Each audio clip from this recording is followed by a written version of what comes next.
Are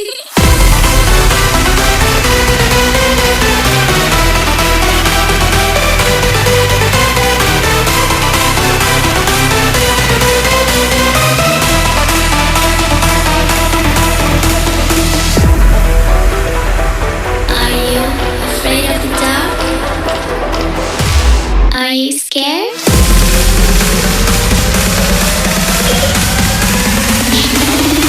I am you.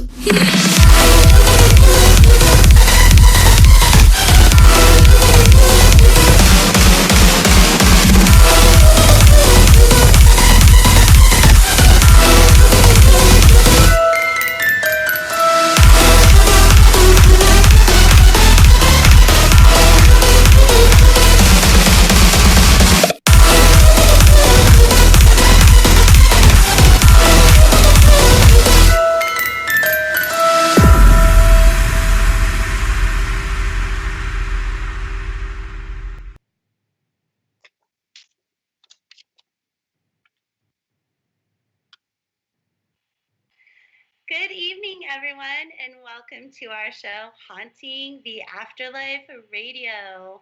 I'm your host, Susie, and with me are my fabulous fellow hosts, Brian and Christina.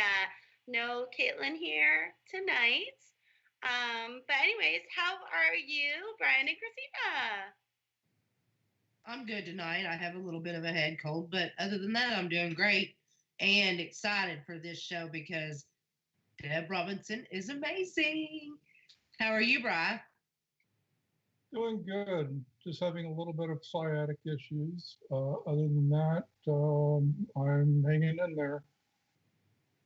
It's been a really strange week, I think, for a lot of people, and there's been just weird things going on all over everywhere. I'm also not feeling that great, but it's still going to be a great show. And I am also very excited. And I know, Christina, this is right up your alley and right up mine, too. So, everyone who is ready to be twistedly terrified, because let's just say that things are about to get a bit twisted. Tonight, we have the wickedly awesome Deb Robinson of Twisted History Tours. What are we going to talk about? What's the end result of the most bloodiest crimes committed by the most horrific killers? The most horrific and terrifying paranormal encounters, of course. So turn out the lights, guys, and hold on to something dear and get ready to be twistedly terrified. But first, a few things before we introduce our amazing guest. Just be respectful in chat, guys, and please make sure if you have any questions for our lovely Deb Robinson or for our host, please put those questions in caps. That's about it. At the top of the hour, we will be going for a 5-minute break. At that time, you might want to grab your headphones because we are going to be playing some EVPs that Deb has provided us with. But other than that, without further delay, I'm going to introduce you guys. What was that, Brian? Oh, I just want to say from all of us here at Haunting the Afterlife Radio, our thoughts and prayers go out with the families and the victims of the mass shooting there in New Zealand. We do apologize for what the show's topic is going to be tonight. However, we had this show planned for months in advance and everything, and it does not reflect how we feel about the shooting. And all of our thoughts and prayers, again, go out to the families and the victims and the friends of the New Zealand shooting. Yes, thank you so much for that, Bri. Very much appreciate that. So anyway, without further delay, Deb Robinson. Now, how are you doing tonight? Well, it's actually afternoon for you, right? Yeah, it's actually lunchtime Saturday here, so time differences. It's always fun to try and get that right. But we made it. That's amazing! Yay! So happy to finally have you here. We had you scheduled when we were with a different network long time ago, and so we had to reschedule you. So I'm really, really honored to have you here. Tell us a little bit about yourself. Like, how did you get into the paranormal? Well, I suppose I came into it in a bit of a different way. It wasn't so much through the paranormal, but more through the history side of it. So history is actually what was my thing. I love history. I've been doing family history research for over 30 years. I do local history research about the same length of time. So I'm one of those ones that can't leave history alone. I like to, try and get in and find out all those little bits and pieces that people don't normally find. And how I got into this was I actually went on a ghost tour with a number of girlfriends and down at the Geelong jail where we're based at, and got talking to the people that were there at the time and started doing a little bit of research, and then just didn't go away. And now I actually run the company. So it's sort of over the last 6 years, it's kind of changed aspects a little bit. So we've changed a lot over that time period too, and broadened a little bit with what we do, and encompassed a whole host of new things, including the murder tours. So our company actually does ghost tours, paranormal investigations. We do murder tours, we do cemetery tours, haunted hotels. So we have a little bit of everything. But history is always at the back of that. That's what everything's based on, real history. We love trying to find that connection between the paranormal and the real history, that we can validate some of the stuff that comes through. I just got done putting your Twisted history links there in chat. Actually, our awesome new webpage that only went live in December. So we're loving our new webpage. So let me go ahead and I'm going to put the Facebook page in there. And I just got to refresh my chat really quick. But while I do that, can you tell us a little bit about what's a murder tour? So a murder tour, it's not as horrific as it sounds. It basically involves me taking people on a bit of a drive and having a bit of a chat about things. So we go to about 20 different locations. They're not necessarily the most well-known murders. Generally, most of the things that we talk about are things that, as we've been doing research, we have that I suppose you call it the WTF moment. It's like, how on earth did that happen?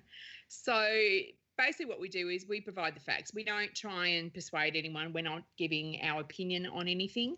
So it's, telling the stories of the victims and their perpetrators at the location where it happened. And there's some really, really interesting stories around Melbourne, and around Carlton was where we do our other one. But yeah, there's some really, really interesting history, and it's just fascinating to know what happens. And it's always fascinating too to see people's reactions to it. You never quite know who's going to be in the car with you. I've had victims' families hop in the car with me. I've had police detectives. I've had general people that usually one of the most common questions I get asked is they want to know where to hide the bodies, which I always tell them that costs extra. But, it's always things like that. But we do try to be respectful. I mean, murder's just another part of the history, and it's just as important as sort of some of the nicer history that we have. I think it's just as important to recognise the darker history, and the way that it continues to play out. It's actually really interesting to see that, some of the issues that we face today with like domestic violence and alcohol and all that actually were the reasonings behind a lot of the murders and stuff that were happening back in the 1850s and the 1860s as well. So you still see that same correlation happening between things like that these days. And it's always interesting to see what information you get from people too. Quite often I'm one of these people that, I do not know everything, and I never profess to know everything. And I love it when I go on a tour and I actually learn something new as well. So whether there's, we had one particular murder we talk about on our Carlton tour. We have, which is a really, really interesting. It's sort of one of those ones that people go, what? Because it was a 1944 case, and it's a young girl who was actually married. She was 14 and a half. She was married to a 19-year-old. It was actually legal at that time. She had to have permission of her mother. World War. I think she expected that they were going to go, the husband was going to go away to war. Anyway, they'd come back and she didn't want to live with her husband. She wanted to stay with her mother, and she was getting his pension, getting an allowance from the army because she was his wife, and he was getting quite cross about that, to be honest. And he turned up one night after the pictures, and they were all quite friendly and stuff. And Mum and Jean had come home from the pictures, and they'd gone into the house, and Mum went out the back to make a cup of tea and heard the husband say, "Would you like to meet a friend of mine?" and then pulled a shotgun out from under his overcoat and shot her in the heart. But we always thought she died in the house, and we actually had a lady that came on the tour who actually was around at the time and knew the family. And what we found out from that was that she'd actually run outside. She actually died on the nature strip out the front of the house. So we were able to add that little bit of information in. And that's what we strive for, to be as accurate as possible with the information that we get, whether it's through research or whether it's through other people's experiences that they're telling us about. But I just find it all fascinating. To me, murders is a fascinating topic, especially with the psychology of what happens behind it. It's something I've really been interested in since I was about 12. So there was a rather horrific murder, which is actually still unsolved, that I very clearly remember watching on the TV when I was about 12 years old. It's known as the Easy Street murders here in Australia. But it was two young women who were stabbed to death and raped, and their bodies weren't found for, one of them was raped. They weren't found for 3 days. But the 16-month-old baby was still in the house. So he was in the house with the two dead bodies for 3 days. And it's a case that's never, ever been solved. So, and it was just one of those ones that sort of stuck with me. And like, I was an impressionable 12-year-old at the time. And then later on, when I started doing family history research, I actually discovered that I've actually got a murder in my own family. So that was really interesting. And that's an unsolved one as well. So there was, it's known as the Wanda Beach murders, which happened up in Sydney, in Australia here. And it was January 1965. I had, there's two 15-year-old girls took the brothers and sisters of the neighbour to my cousin to the beach. And the two young girls went off supposedly to meet a young man, and their bodies were both found stabbed to death the following morning in the sand dunes. So, and again, it's a crime that's never been unsolved, although we suspect that we know who it is. The one that they suspect, or was one of the big suspects for this particular murder, was a guy called Derek Percy, who was a really horrific killer. There's not many, I'd say, there's a lot of categories when it comes to the murders. You have your crimes of passion. I think there's very few that are inherently evil, but Derek Percy is definitely fall into the evil category as far as I'm concerned. So yeah, so it's going to be an interesting time to see. Hopefully, we'll get a few questions come through asking us about different murders. I'm not as up to date on American serial killers, but I believe you and Christina really are into that side of it. So hopefully we can sort that out. But we've got a couple of guys that we're going to talk about that I'm really fascinated with. So I think I've got 3 cases that we're going to talk about. With you guys, and hopefully we'll get some people that are asking some questions about them. What's your favorite place that you take them to? Probably the one that we're going to talk about, which is Frederick Deeming. So Frederick Deeming's my favorite serial killer. So, and I think the reason that one fascinates me and the location's so cool is because the house still looks exactly the same as it did when he committed the murders in 1892. So it looks exactly the same from the outside. You see the drawings in the newspapers when they were talking about the murder at the time, and then see what it looks like today, and it is identical to what it was. And he's a fascinating guy too, because he's actually suspected of being one of the Jack the Ripper suspects as well. And it's rumoured that he confessed to the last 2 Ripper murders to Detective Causey, who arrested him after he murdered his wife Emily. But to go back, and it's one of those cases that just fascinates. Every time that you look at this case, you find another, what on earth was going on? I don't, oh my God. So it's just one of those cases that you seriously, I've been looking at this guy for probably 4 or 5 years now. And he's just one of those, every time you look at it, there's just something else that comes up with this case that you go, how on earth did that happen? But to explain to people, because I'm not sure that everybody knows about Frederick Bailey Deeming, I actually have his death mask that sits on my desk, so behind me when I'm talking usually. But he's sitting over there watching over us at the moment. Basically, he was a master of disguises and a master of taking on different personas. But the crime here in Australia was, there's my death mask. That's my desk. Excuse all my fluffy toys as well. Got Ned Kelly hiding in the background there as well.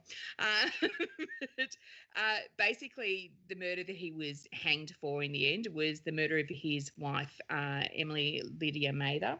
Now, they'd been married in Rainhill in Lancashire in, I think, about September 1891, and they basically came straight out here to Australia.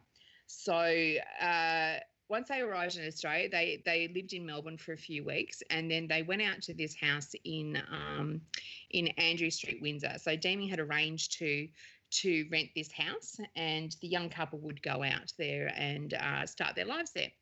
But on Christmas, we're not sure whether it's Christmas Eve or Christmas Day. There's a bit of controversy over exactly what time that the murder actually took place. But Deeming would kill his wife. He'd bash her over the head with something heavy, and then he would slit her throat. Now, he cut her throat so deeply that he actually cut her windpipe and her gullet and separated all of the muscles and the vessels in her neck. So it was quite a severe cut. Wow. Then he'd basically spent the remainder of the night digging out the hearth in the second bedroom, so under the fireplace. He tied her legs. I think she was tied into like her knees were up. So she was a small lady anyway, but she was tied up, and then she was placed into this area underneath the hearth, and then he re-cemented it. Then he took off, but he didn't sort of go right away. He actually just went back into the city of Melbourne.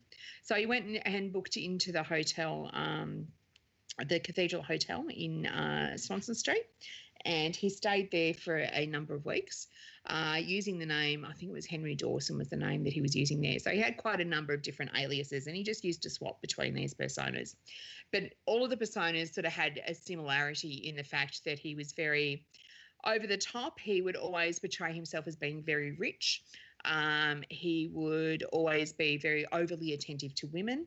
But while he was in Melbourne straight after the murder of Emily, he would go to one of the first places he went actually was to the marriage agency. So, think of the marriage agencies in the 1890s as kind of, I suppose, like what Tinder would be today, except that you were paying somebody to find you a new wife. So he actually requested, I think in writing, he requested a young lady of 18, 19 years of age who was very good at housework, was what he was looking for in the young ladies. He never followed through. He never actually went through with the appointment. But this was, so he murdered Emily, say, Christmas Day. This was the 2nd of January. So it's a week after he's murdered his wife. He's at the agency looking for his next one. Also, while he was in Melbourne, he went to a jeweller shop and he managed to swindle them out of a whole host of money by, again, he'd buy little bits, but then he'd actually managed to swindle them out of other stuff. He would go to a knife shop to have his knives clean. And this was the day before the murders. He actually took these knives in. Now, the owner of the shop actually said that they had coagulated blood and stuff on them already. Well, I'll explain why it was already had blood on it before he murdered Emily in a minute. And he left the knives there to be clean, but Deeming would just laugh it off and say, oh, no, it's just lemon juice that made it gone rusty. It's not blood at all. So that was the week before. The week before he murdered Emily also. So I think even the day before they actually moved into the house, they'd only been in the house like a week before he murdered her. He actually went and purchased a bucket, a spade, the cement, and all the stuff he needed to actually re-cement the hearth. So what else did he do? Oh, the other big thing was he actually went and had an auction. So he actually auctioned off all his belongings and Emily's belongings. And one of the main items there was a canary called Dick in a cage. Now, Dick would become very, very important in the prosecution of Deeming once he was caught, because it was Dick that managed to tie together all the different aliases that Deeming would put together. Now, even when he arrived in Australia, him and Emily arrived in Australia, they were actually using the name Williams. So he was known as Albert Oliver Williams then instead of Frederick Bailey Deeming. But once he'd murdered Emily, like I said, we had this auction, we sold everything off, we got the money from that, and what that money then paid for was for his passage from Melbourne to Sydney. So in those days it was a sea voyage to get to Sydney. And on that trip, which was less than 10 days, he actually managed to snare his next bride, a lady called Kate Rounsville. So she'd promised to marry him, and he headed off round this time to South Australia. So he was not South Australia, sorry, Western Australia. So he was heading off to the goldfields. He was portraying himself as Baron Swanson at this time, and that he was an engineer. So, and on that voyage, one of the things, because Deeming was quite boastful about things, and one of the things he was boasting about on that particular trip was a pair of knitting needles that he'd fashioned out of pliers. And he was quite boastful of how he'd made these pliers. But it would actually be that, though, boasting that would actually be his undoing. One of the other passengers on the ship, Mr. Lamond, was back in Melbourne in early March.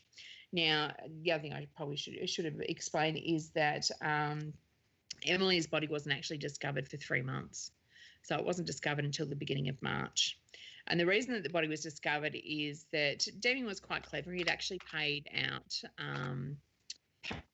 the rent on the house for a couple of months so that nobody would go anywhere near it. Once the rent had run out, the owner, of course, tried to rent it out to someone else. Now, that young lady that actually went and checked out the house, when they opened the door, of course, they got this overwhelming smell of a decomposing body. And what had happened is the concrete had actually cracked over where Emily's body was hidden, and that had allowed the smell to come out. Now, this young woman would become so affected by what would come to light, what had happened, that she actually ended up in a mental asylum for the rest of her life. She did not cope very well at all. But the owner came back with the agents, and that was when they were able to dig up the hearth, and that's where they found Emily's body. Now, it had decomposed enough that when they pulled the body out, her long braided hair had actually detached from her scalp. So the coroner actually got the coroner got her in a couple of bits. But the interesting thing is, two of the ladies that were on the boat with them that came out from England, that was actually how they identified her. They identified her hair, not attached to her body, but just the hair. So they actually went to the morgue. So that's a photo there. That's what the half looked like when they were starting to dig it up. So it's really interesting. So this is early March. So it's only about 7 days after the body had been found. And the two detectives, which are Causey and Considine, who were investigating this case, they actually were meeting up in a hotel discussing the case and where they were going to go to next. And because there was a lot of very, conflicting leads at this time. And they overheard this guy, Mr. Lamond, talking about this Baron Swanson who'd been on the boat to Albany, discussing these knitting needles that had been made out of pliers.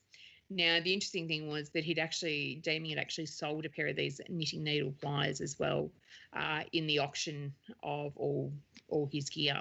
And with that, they were able to then get a calling card off Mr. Lamond that had his signature on it. Through that signature, they were actually able to match it to the record in the auctioneer's books, and then they were able to follow it back. They eventually found him in South Australia. Now, it's rumoured that he was waiting for his next bride to arrive, and that he'd already had the cement and the hole dug ready for his next wife. But during the investigations, one thing they did find once his real name had come out is that they started to investigate a little bit more in England with what was going on. And what they found in England is that Deeming had been married before, and he was the father of 4 children. Now, they found his first wife, Marie, and his 4 children buried underneath the hearth at a house called Denham Villa in Rainhill. So, and it's rumoured that he actually took Emily there to dance on the graves of his first wife and his children. She would have had no idea that he danced and sang on the hearth with his new bride, with their bodies buried underneath. But he was a very shrewd man. So when he dug the hole that's Emily there, when they dug the hole to bury his wife and the children, he actually put the dirt into trunks and then sent the trunks to I can't remember the place, but anyway, sent them away to a different place in England addressed to William Prescott. But it also had the dirt from the hole, but it also had the bloody clothes of the children and the toys as well were in those trunks. They were discovered long after the murders.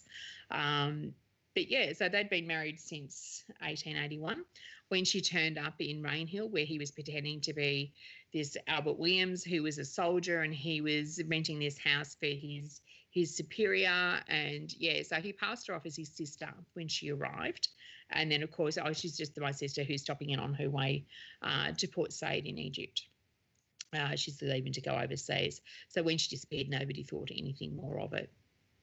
But the interesting thing, and I suppose brings it back to the paranormal bit, is that one of the things that Deming always said all the way through is that the reason that he would commit these murders is because the ghost of his mother would come to him at 2 a.m. every morning and demand that he kill his wife. Now, he'd been unnaturally close to his mother in his early life.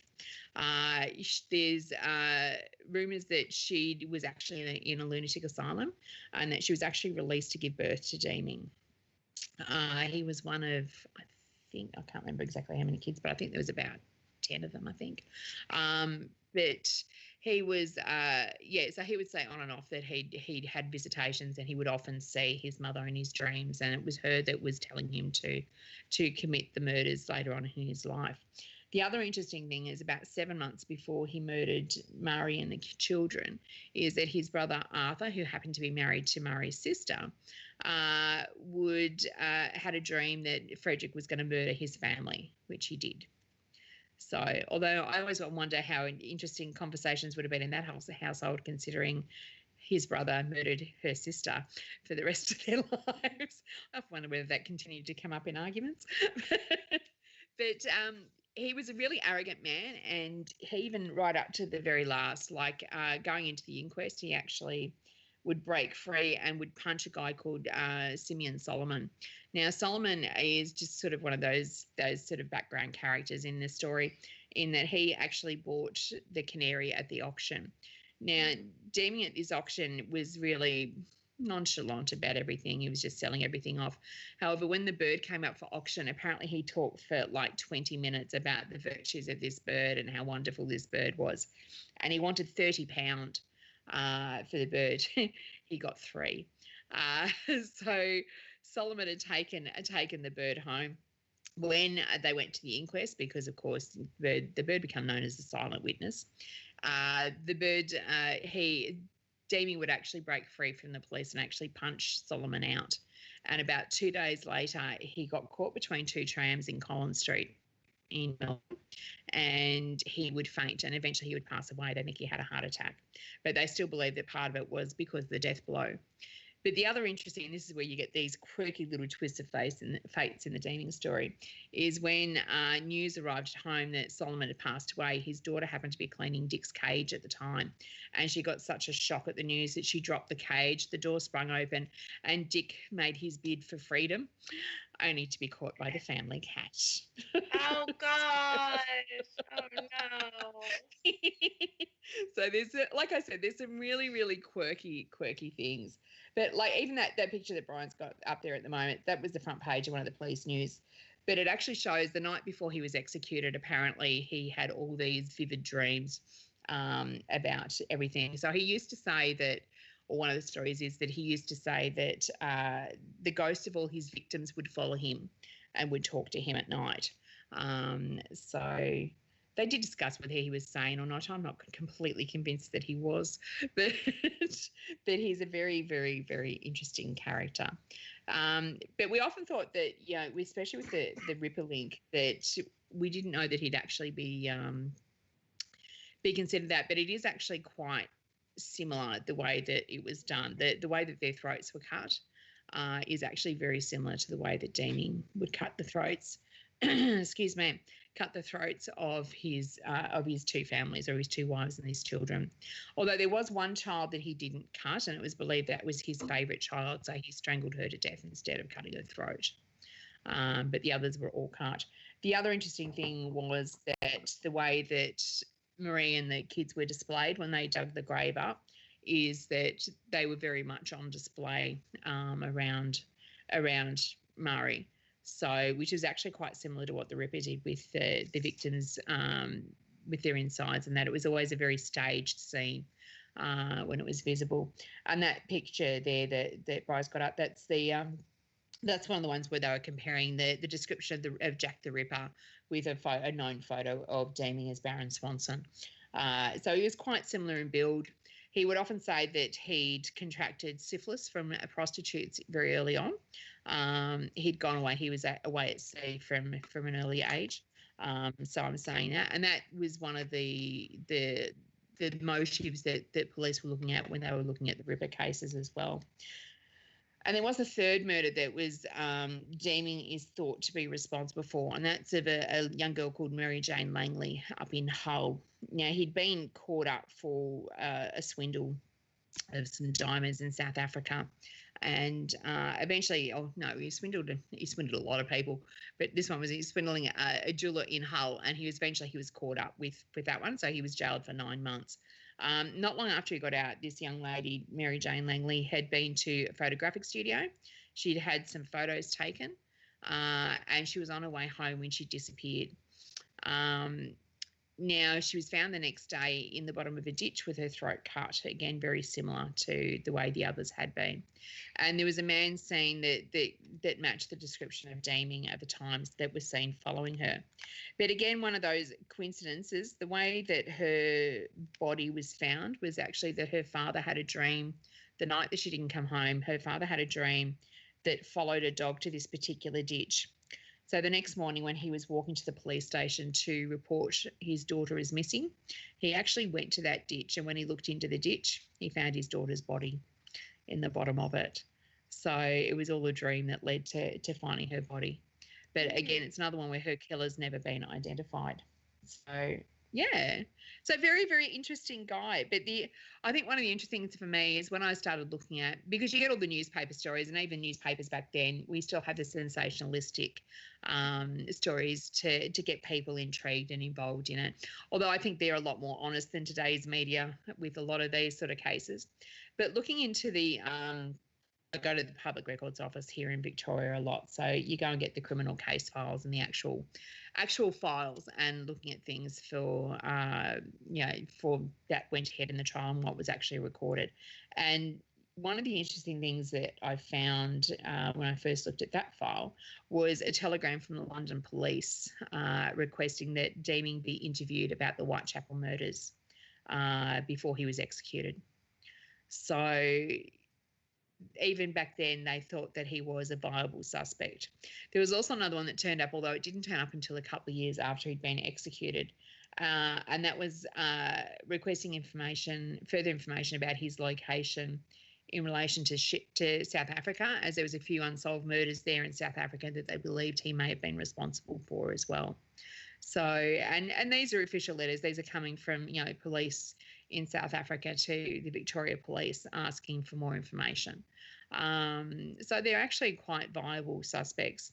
And even with the trial, he was put on trial for the murder of Emily, and that was eventually what he was hanged for. Had he got off for that, he would have been rearrested immediately and would have been extradited to England to stand trial for the murder of Murray and the 4 children.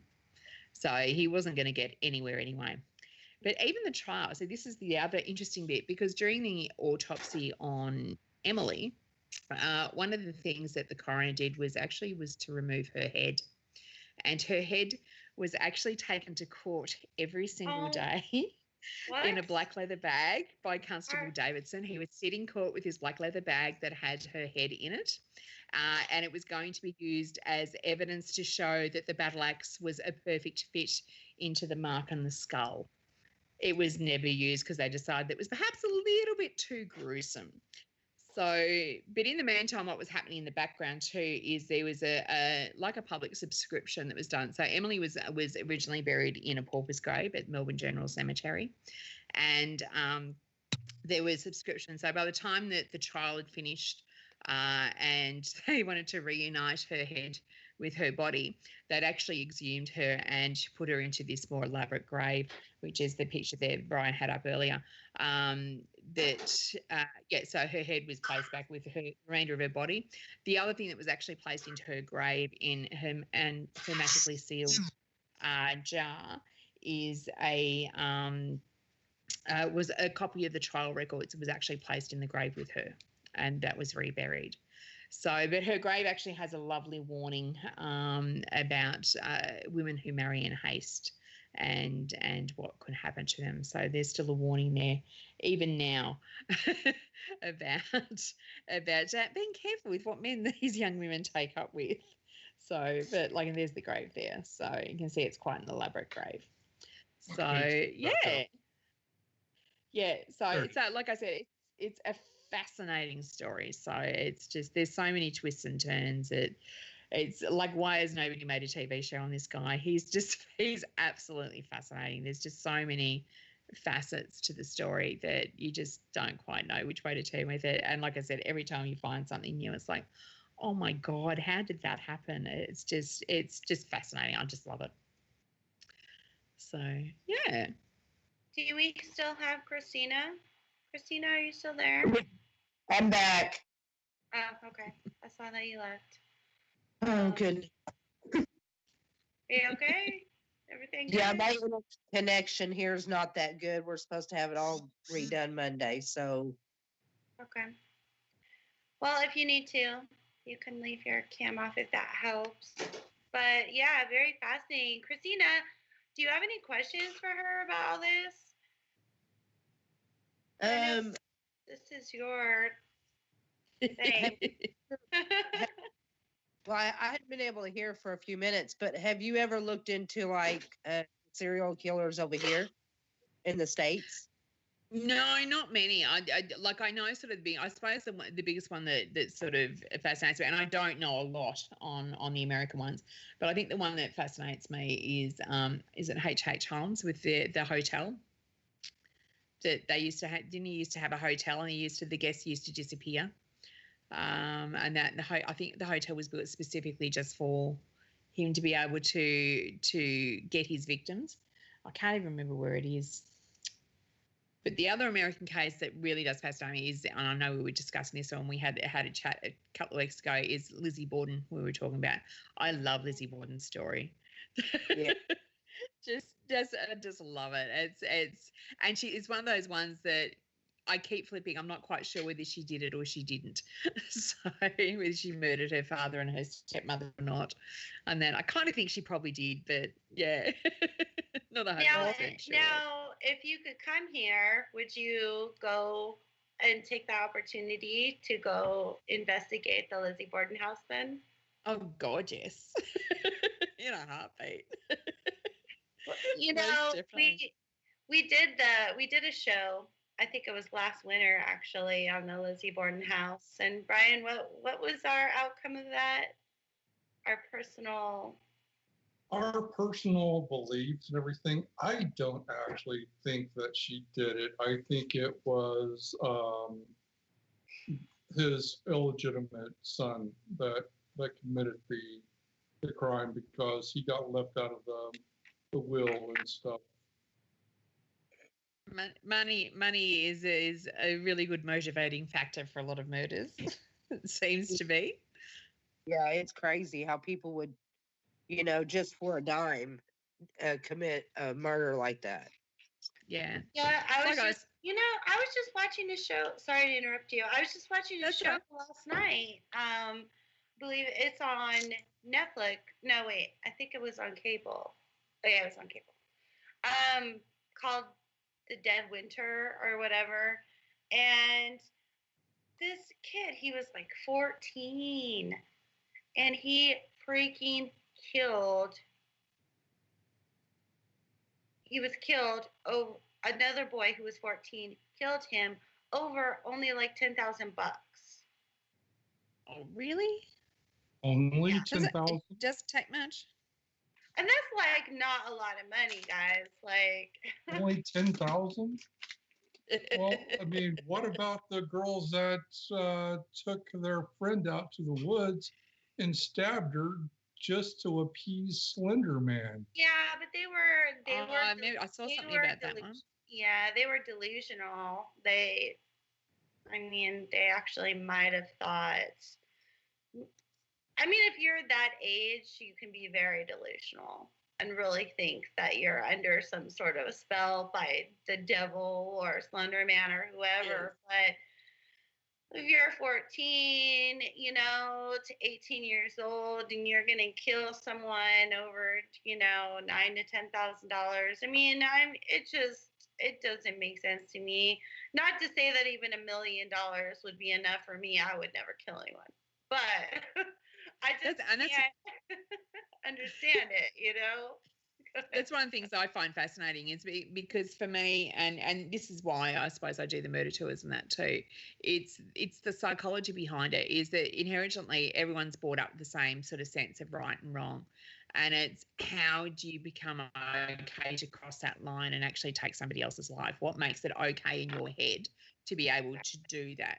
Yes, you have your crimes of passion and that sort of stuff, and you do have, but like I was saying before, there's very few I think that are inherently evil. I think a lot of people, I think there's a lot more crimes of passion and circumstance and jealousy and that sort of stuff that plays a lot of factors. Alcohol seems to play, especially with the early ones. Alcohol plays a lot of factors in it. But I just find it really interesting to see, how they become okay with it in their mind to actually cross that line. And and then start to kill. Yeah, and I think that's why I'm so fascinated with watching these crime shows and stuff. And yes, right, Christina? I mean, it's like trying to figure out like what the heck is going on. Yeah, that's one of those things. Yeah, Will and Josh really worry when we get to watching this stuff because we'll start at the Ted Bundy and then we'll have to watch every single thing on it, not just one show. We have to watch every episode of every show on it. Then we move on to the next serial killer. It's so true. It's so true. We're so demented, I think. But it's one of those things like murder is one of those topics that people sort of go, oh, I'm not in but it is actually a topic that fascinates a lot of people. Like I know our murder page that we have on Facebook to do with our tours. It's we've got over 15,000 people on that. And that, which is a lot of people that are interested in murders. And it's really fascinating. But then you get the other side of it too, that we have, as much as we try not to offend people at times, you're always going to offend somebody with this sort of a subject matter. And that's one of the things I don't understand. They think we're making money off their family's misery, but we're not. We're actually, it's realistically, it's coming from historical point of view that we just want to understand why. And some of these stories, it's literally we're looking through old papers or come across an inquest records, my absolute favorite thing to look at. And it's just like you'll have some of this stuff that comes out and it's like, how on earth did that happen? Like I don't understand how a person could do that to somebody else. And that kind of, I suppose, what drives a lot of stuff that we do. But it's it's just really, really interesting. I find them all fascinating. So we have a comment from Willow, Paranormal Society. I used to live only a couple blocks away from Robert Hansen, the butcher/baker. Oh, cool. I don't know that one. Do you girls know that one? I don't. Brian, Christina? I've never heard of him.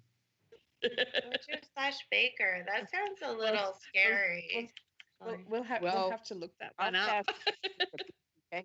I'm fascinated with the BT, K killer right now because they just did a show on his daughter actually going in and seeing him in prison and stuff. Susie, I don't know if you've seen that or I did. Yes. back to the serial killers. Oh, Yeah, you gotta love our serial killers. I did watch that. Wasn't that Evil Lives Here or one of those shows? Yes. Yeah, I did watch that. It's like they said he was like the most amazing, father, husband, nothing seemed out of the ordinary. But she did get to look at thinking back, and he was a little rough with her brother, which was his son. And you get to reading things and you'll see signs, but other than her, but I mean, that could be a guy boy thing, son thing. Because I know most dads ain't going to get real rough with their girls, but they'd get rough with their sons. So, I mean, I don't think that really mattered. Now, for those of you who don't know, we're talking about BTK, which is what, Christina? Blind and torture, it wasn't it, or Blind, torture, kill. Blind and torture, yes. Yeah. You gotta love the names they come up for them. I shouldn't giggle. I know I have an evil giggle when I'm talking about murders, and it's really wrong, but I can't help it. It could be bag and torture. No. But anyways, who are we going to talk about next? Because we've got 15 minutes. We're actually going to talk about an American. So this is the photo that's up there at the moment is an American soldier from World War II. His name is Eddie Leonsky. And Eddie Leonsky was one of the American GIs that was over in Australia during World War II. So we had about 15,000 of them in Camp Hell, which is an area just sort of near Royal Park in Melbourne.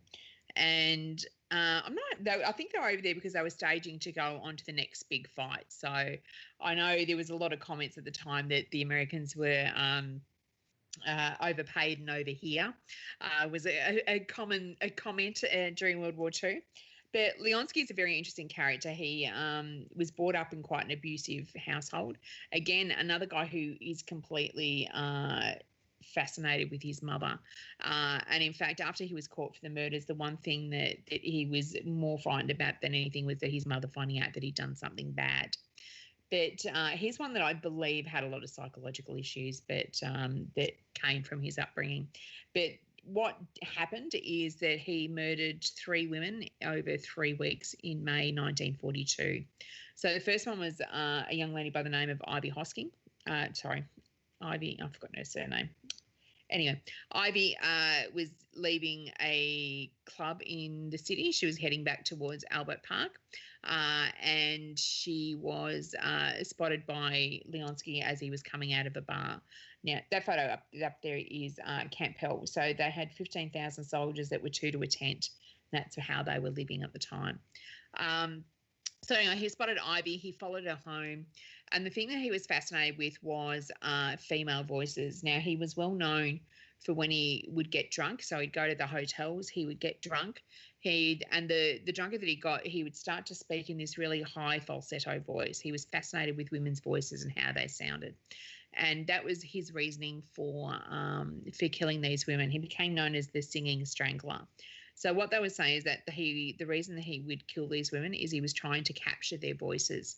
There's rumours that that came through at one stage that, which I haven't found any evidence of this, but there is a rumour that he used to, as they died, would put his mouth over their mouth so he could suck their voice in.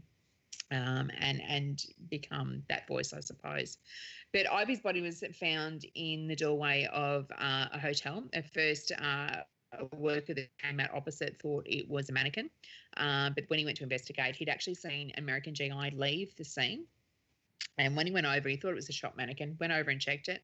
And what he found was actually Ivy's naked body. The only thing she had left on was her belt. Her clothes were strewn all around. She hadn't been sexually assaulted, but she had been strangled to death. So that was on the 3rd of May. On the 9th of May, we have another young married woman by the name of Pauline Thompson.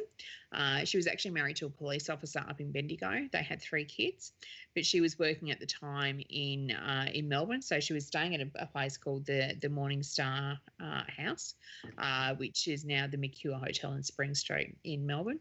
And she would, again, another one, she would used to do some work on a local radio station.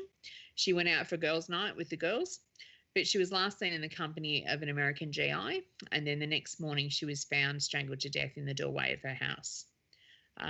So again, this is when the panic was starting to happen, because we've now got 2 victims in less than a week. This is all time. The other name that he became known as is the Brownout Strangler, and the reason for that is because it was wartime. We didn't have a complete blackout, but we had what they called a brownout. So all the lights were dimmed and reduced, so they couldn't be seen if a Japanese bomber would come over Melbourne. But 9 days after Pauline, on the 18th of May, we have the final victim, Gladys Hosking. Now, Gladys was a 40-year-old woman. She was working at the University of Melbourne in the chemistry lab. She left this particular night, and it was actually quite a miserable night. It was raining. There was witnesses that would see her with a girlfriend under an umbrella. They went out to dinner. And then later that evening, she was actually spotted with an American GI holding the umbrella. And it was said by the witness that the GI seemed to be quite protective of her. Anyway, the next morning, her body was found in a muddy ditch. She was barely recognisable because of the mud. And again, she'd been strangled. None of them had been sexually assaulted. They were all just strangled. The interesting thing with this one is that Leonsky, when he returned to his tent at Camp Hill, was absolutely covered in mud, and this was the first time that anyone took him seriously. The interesting thing is that after each of the murders, he'd actually confessed to his tent mate that he'd committed these murders, and he wasn't believed. So no one believed that he'd done it. So after the third one, when he came back covered in mud, and then, of course, Gladys was found covered in mud, his flatmate finally put 2 and 2 together, as well as one of the sentries also became a little bit suspicious because it was so close, because the body was found quite close to where Camp Hill was as well. So with that, Gallo went to his superiors and said, look, I think it's my tent mate, Leonsky. And they went to him and he went, yep, it was me. Because he'd been confessing every time, saying, I've killed a woman, and no one would believe him. But when they went and investigated his tent, what they found was they found newspaper reports on each of the murders and also a lot of mud that was later, I think, matched to the Hosking crime scene. So with that, they were able to convict him. But it became a political football, because we're in the middle of World War II. We have General MacArthur is more interested. He needs to get his troops out and get into the fight. I think they were heading into the Pacific for the battle. And you've also got the Victorians wanting, well, we need to see that justice has been done too. So eventually what was happening, it actually went to top level. So it actually had to go to John Curtin, who was the Australian Prime Minister, and I think it was Lyndon Johnson, I think was the American president at the time.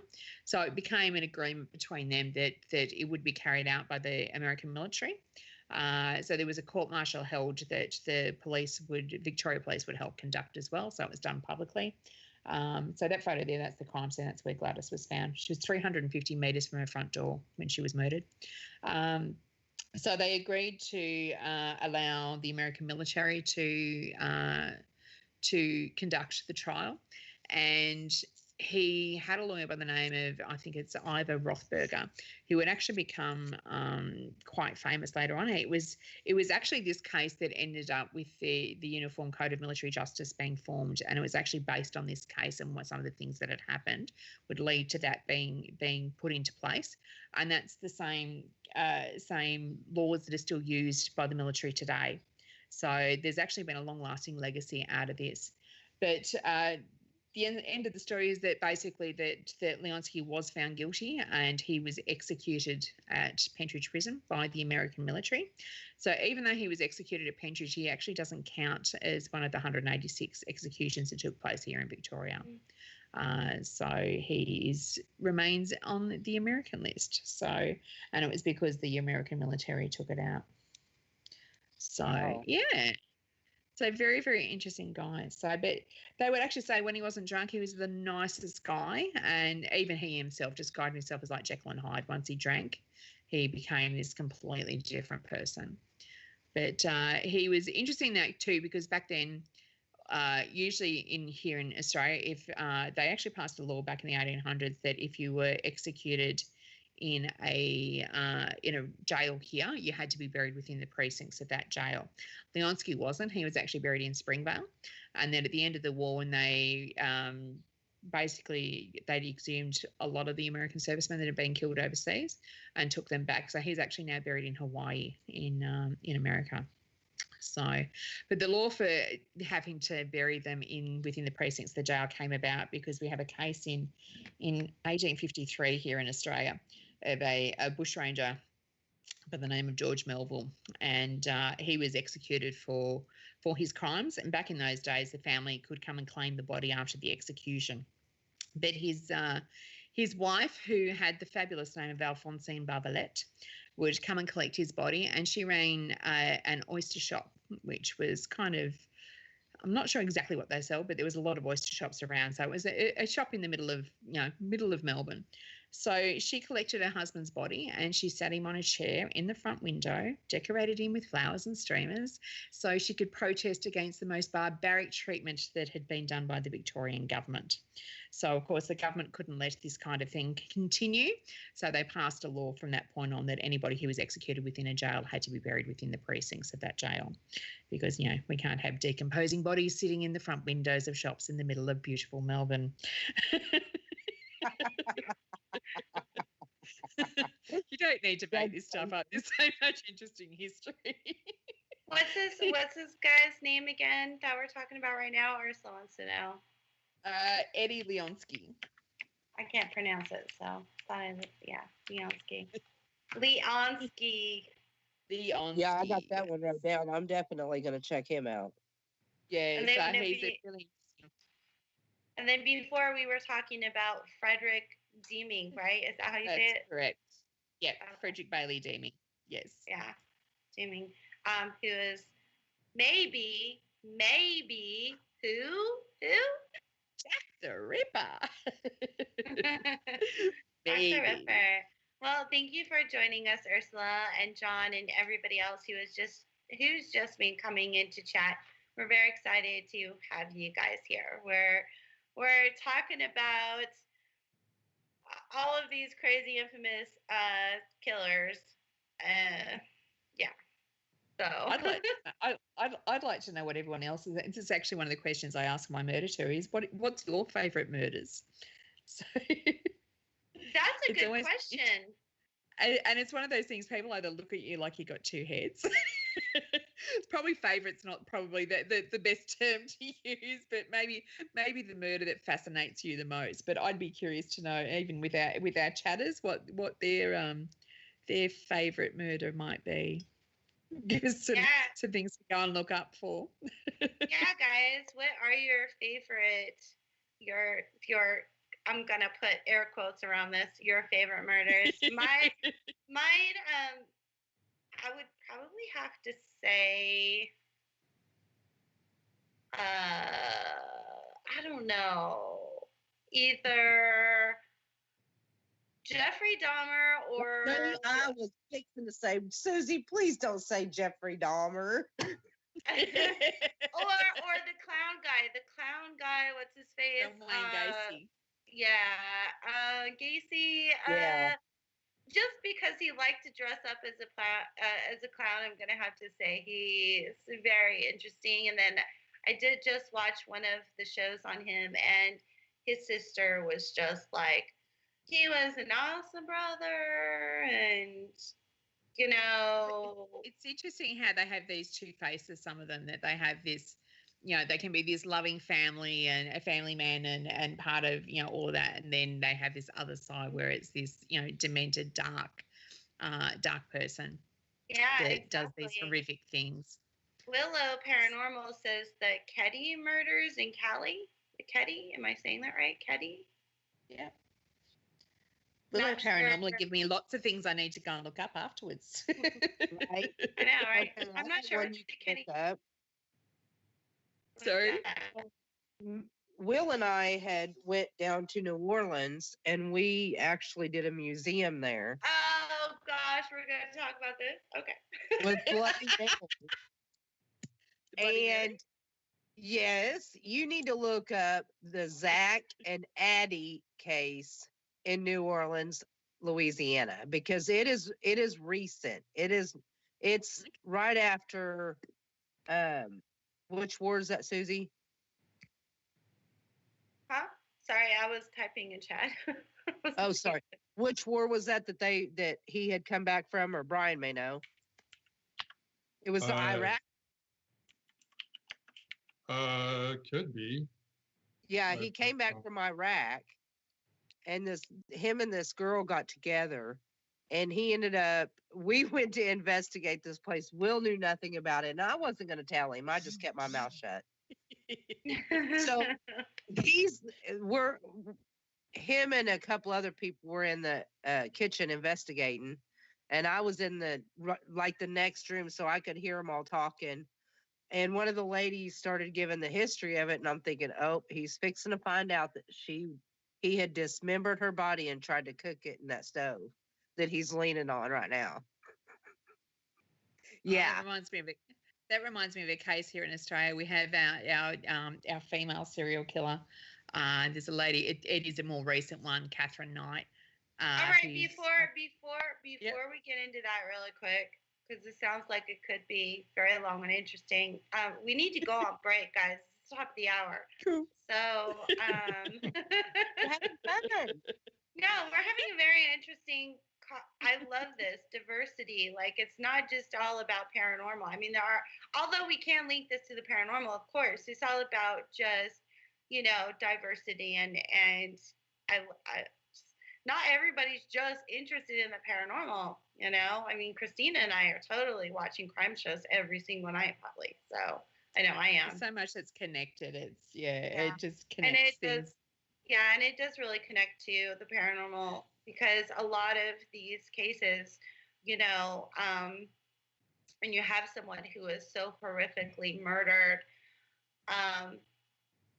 you can probably expect that place to be pretty intensely haunted, or, and then what happens to the serial killer once they're dead?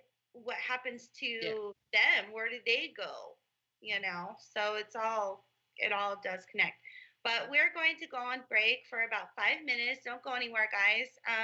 Before we do go on break, please grab your headphones, because when we come back from break at some point, we're going to be playing some of Deb's favorite EVPs, and we'll be playing those 3 times each and allowing you chatters to chime in and say what you hear before we get what Deb thinks that she hears. So it'll be fun, and we still have another whole hour left of the show. So don't go anywhere, guys. We'll be back in 5 minutes.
Are we back?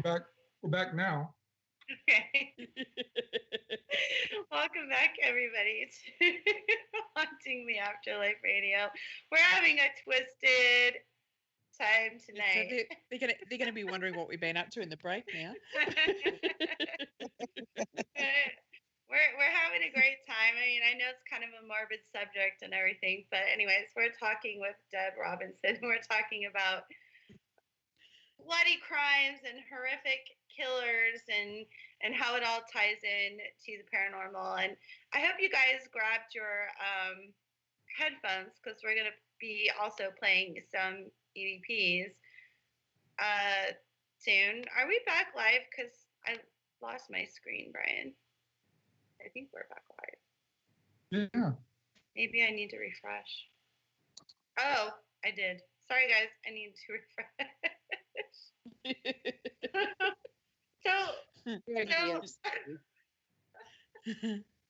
So anyways, I hope you guys had a good little 5-minute break. Now, before we went to break, who were we talking about really quick, Deb? I was about to talk about Catherine Knight, so I can't remember why we brought her up, but anyway, Catherine Knight is a murderer here in Australia, and one of the things that she did, I shouldn't giggle, one of the things she did was actually she murdered her partner, but she skinned him. She actually used to work in an abattoir, so when the police come in, they had basically had his pelt hanging on a door. She cooked his head and served it to his children. And yeah, it really screwed up, woman. Really, it's horrific. And it's not that long ago. It's only, I think it was about maybe 15 years ago, 20 years ago here in Australia. But yeah, look up Catherine Knight. She's yes. I do not have that name on the list of who we were going to talk about, but I was. No, she was just something Christina said that reminded me of it. That's why I went that way.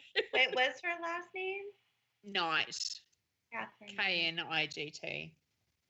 So, okay, I'm gonna put it out. That's really... add it to your list to look up. Why? Just why? Why would you do that? Yeah, exactly.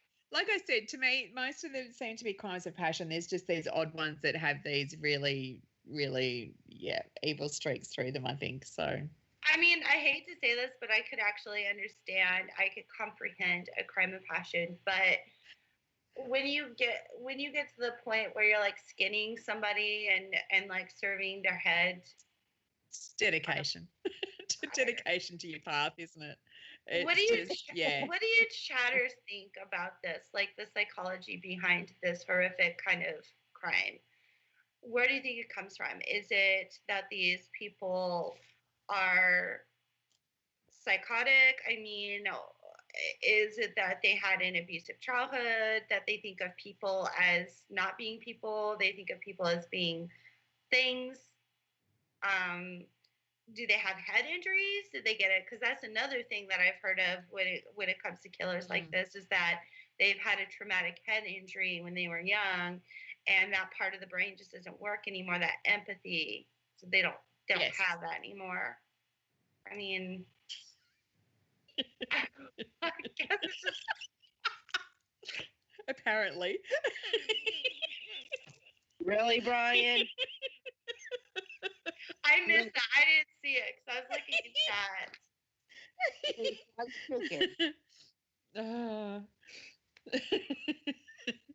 But yeah, so it's like I said, the whole thing is very, very fascinating. But to put it back into the connection with paranormal, I suppose for me, going to these sites where things like this happen is whether we have more of the energy there because it's been a sudden horrific death. Is there going to be more energy and more likely to be paranormal activity at these sites than there would be at, say, your grandma's house where she passed away in her sleep type things? Not to say that there can't be either, but are we going to get more likely to get more?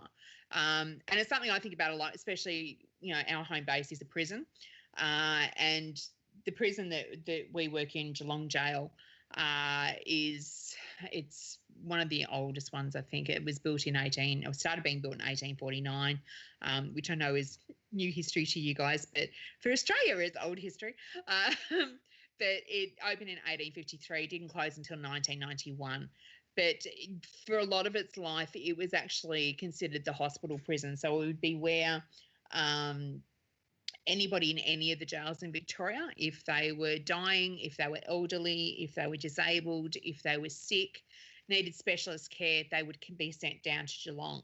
So for that reason, we actually had a higher death rate than any of the other prisons in Victoria. And I think it was something like 1 in 20 at one point, deaths there.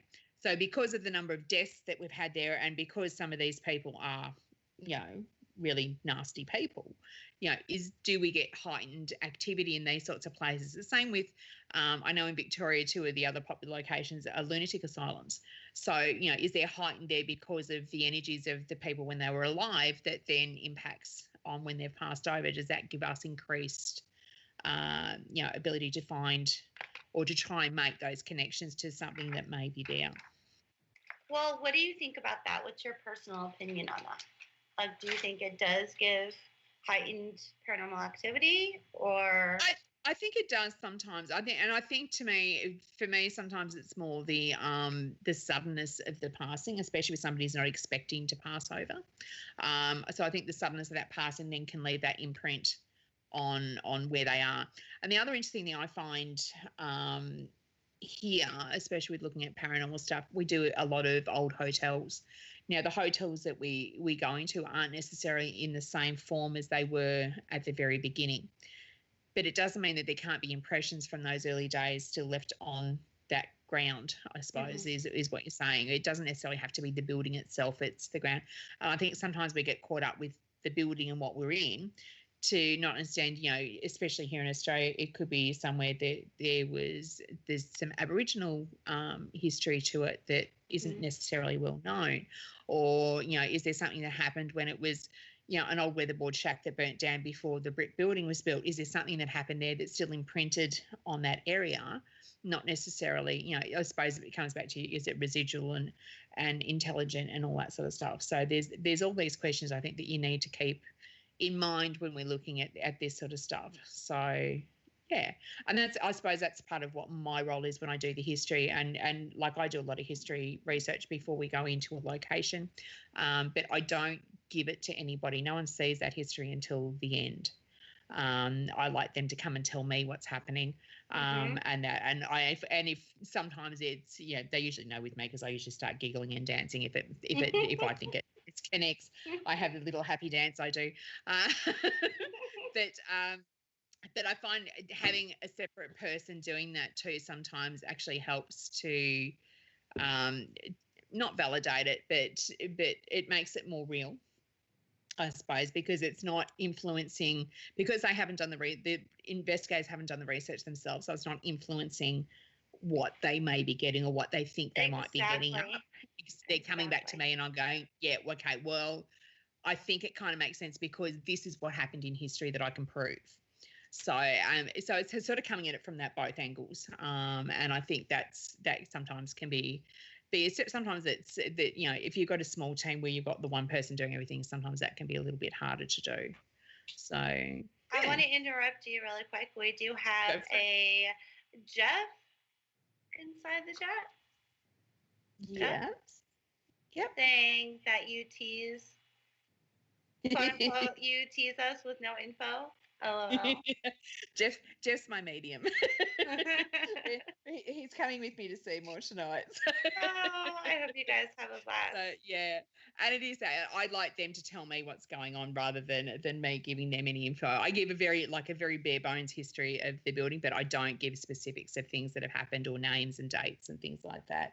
And Jeff will know that I'm one of these ones when they come at it, they'll say that they'll get something and it's like, what, have you got a surname? Have you got a date period? What are they wearing? I sit there and fire questions at them left, right, and centre when they come and tell me that they're getting something. So, and it's been really fascinating. It's fascinating from my side knowing both sides of it, to be able to see how much correlation there is between what the mediums or the investigators are getting as well as what I know from the history has actually happened. So it becomes really fascinating for me to look at it from both angles. So, Jeff says you're very bossy. Ha ha. No, I'm not. Yeah, I am. Especially when I want more information. It's like, no, tell me now. I want to know everything. Tell me now. So, but yeah. No, I think what you're saying about all that is very valid. And that's a conversation that we're always having, right, Brian, Christina, about not knowing like exactly before you go in versus knowing everything before you go in and all that, it's all about. I think unfortunately human nature is if you know that, then you can actually, I think it's like, we're going to listen to EVPs in a minute, but it's like sometimes when listening to EVPs, if you have somebody that tells you, can you hear this, rather than what do you hear? And it's really easy. And I've tested myself a few times that, hearing what it is and then having someone say, as soon as they tell you what you think it should be, that's exactly what you hear. Yep. So, which then makes it really, hard to go. It's that's why sometimes that is sort of, I suppose, one of the hard parts as investigators, and that with looking at what we've captured as to whether it is actually something or whether we're trying to find that connection. So, I think it's important that we try and step back and just let it happen, then rather than trying to force that it is what we want to hear. Yeah. And see, I'm the researcher of the group, so I'll do the research on the place, but I don't tell any of the investigators that go with it. And I just be quiet, and they write down stuff throughout the night, and then we get together at the end of the night. Yep. If we're awake enough, because you're in paranormal coma, basically. Yeah, and why do we always do this at night? Well, we've done a lot of stuff in the daytime, though. Well, we actually did, and as I think I was saying to you guys before, we've taken part in the world's largest ghost hunt, which is actually an American event that we've been part of it for the last 3 years. And because the time zone difference, we actually investigate at 1:00 in the afternoon. That's when we do it, and we get you get just as much happening at that time of the day than you do at nighttime. So it's I think the main thing with the nighttime one is it actually just takes away that sight sense, so that you've got to concentrate on your other senses a bit more. And I think that's why we tend to do it at night, is because you need to concentrate on what you're hearing and what you're seeing more than, we can't see too much because it's dark. But you've got to listen and use all those other senses to try and make sense of what's happening and whether you are actually picking anything up. Plus, I also think it's scarier at night, which, a lot of us ghost hunters love to thrive on that adrenaline rush. From people that are running tours as well. Yes, we like it at night because it's creepy. Yeah. It is. And it's quieter. Yeah, I think that has a lot to do with it also. At night, you don't have a lot of foot traffic. You don't have a lot of auto traffic. People are tending to wind down and go to sleep and everything. So you don't have those outside interferences to run your investigation. And then also, somebody reminded me the other day that also you kind of got to go off of what may have happened at that location, the time of day it may have happened. So, like, let's say you're investigating a location where you know that the murder happened like at 1:00 p.m. That might be like prime time to go investigate that place. So it also depends on that too. So lots of different, but I have to admit, I love going out at night. I'm a night owl, and I love the creepy factor, and I love the quiet time, and But anyways, do we want to get to the EVPs, Brian? Yeah, we can. Does everyone have their headphones handy? Because we're going to get to our EVPs. Now, what we're going to do is we're going to play one EVP 3 times, and then we're going to let Julie, you can't go. We're doing EVPs now. We're going to let the chatters like chime in and tell us what they hear before we let Jen tell us what she hears. Oh, John G just put on his headphones. Yay! Oh, Julie B's got her headphones ready. Cool. Yay! Thanks, Okay. y'all. Now the first one we're gonna play. Which one are we playing first, Bri? At what location or? Well, I thought they were all the Geelong jail. No, So two are Geelong jail. One's from one of the hotels, I think. okay, Yeah. so I'm gonna play one of them that is in a jail cell. Okay. Okay. This is meant to be a very empty cell, and at the moment you're deep disappointed.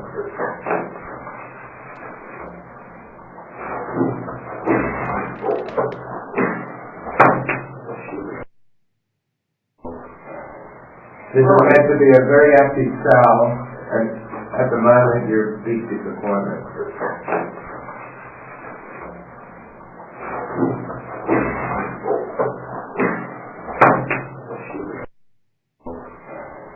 This is meant to be a very empty cell, and at the moment you're deep disappointed.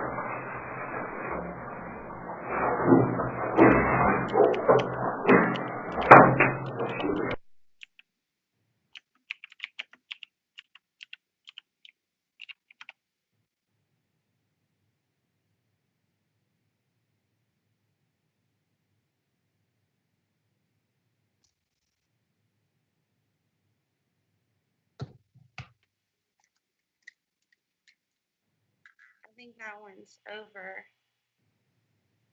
Okay, I'm gonna play it again. Yeah.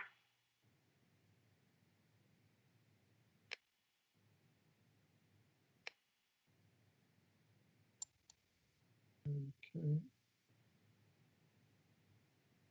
I better go to another one.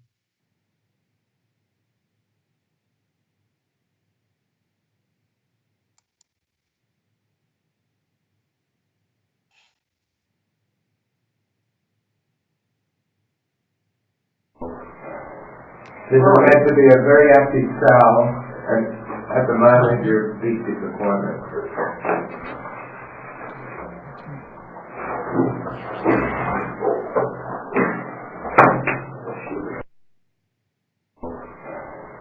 This is meant to be a very empty cell, and at the moment you're deep disappointed.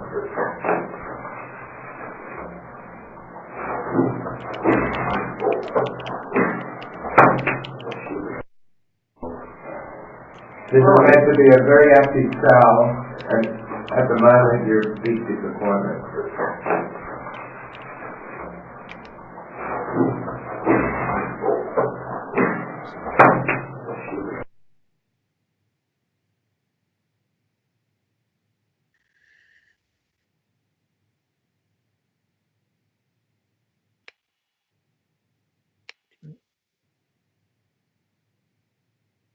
Okay, so that was the first one.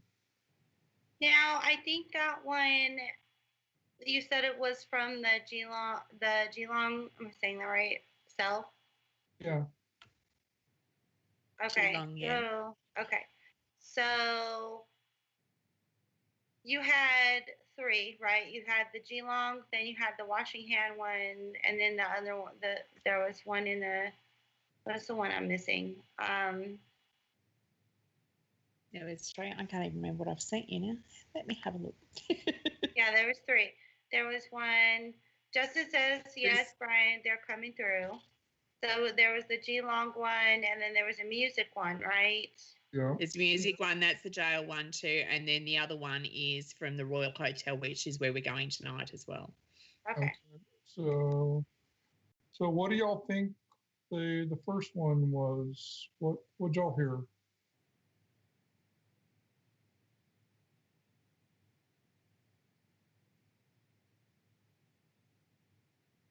If y'all need to play again, I can go ahead and do that also. Yeah, let's go ahead and play it just one more time because I think I hear something and I want to clarify it. Okay. We're going to play it one more time, guys. I'll leave it. This is meant to be a very empty cell, and at the moment you're deep disappointment.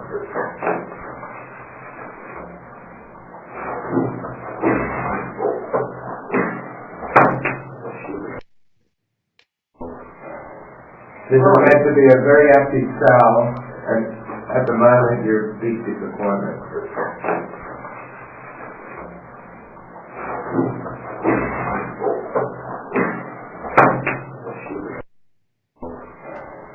This is meant to be a very empty cell, and at the moment you're deep disappointment.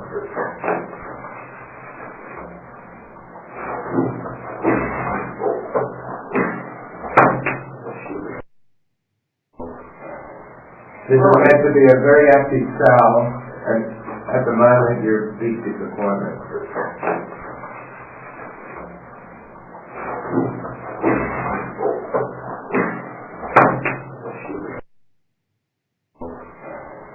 This is meant to be a very empty cell, and at the moment you're deep disappointment.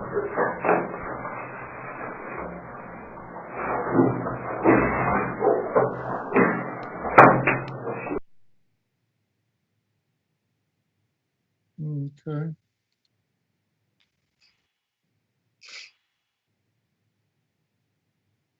I have to tell you when it's finished because I can't hear them. Deb, now this one I'm hearing, it sounds like a man saying we're in a very active cell or something like that. Yeah, Do you know what Sean's so this talking about? one's yeah. So just to set the scene, this is one from a group of investigators we work with called Paranormal Seekers Victoria. One of the first investigations that they did. The guy that you can hear is one of the lead investigators, Mark, asking the question. But there should be two replies that you should be able to hear. One's very faint, one's a bit clearer. So I'll be interested to see what people can hear. Well, I'm waiting on them. Come on, guys. What do you guys hear? I heard some talking, but I'm not sure. I did too. Well, let's wait for the chatters real quick.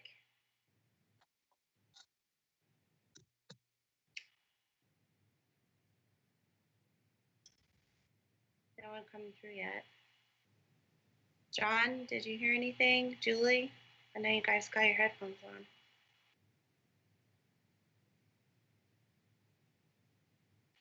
Well, Christina, what do you think you heard? On the first one, when it was real faint, from what I heard, but I don't have my headphones on, I thought I heard, "We're here." John G says, I couldn't make out what was said. But did you hear it, John G? Did you hear?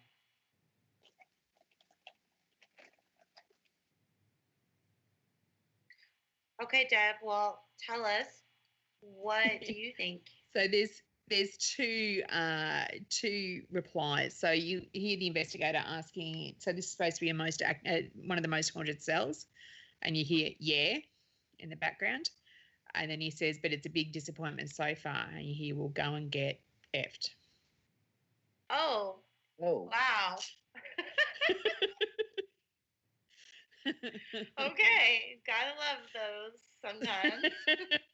we tend to get them a lot. I think it's the working in the jail bit. All right, well, very interesting. Let's move on to the next one. Which one are we playing now, Brian? It's the second one from Geelong. Okay. Become a criminal or a Christian. Supposedly, both of you with the propensity to commit murder will have a raised ability to self-love. This is incentive for destructiveness. Give you a second to check. Would like to know who I have to worry about in particular. Maybe it's me. You become a criminal or a Christian. Supposedly, both of you with the propensity to commit murder will have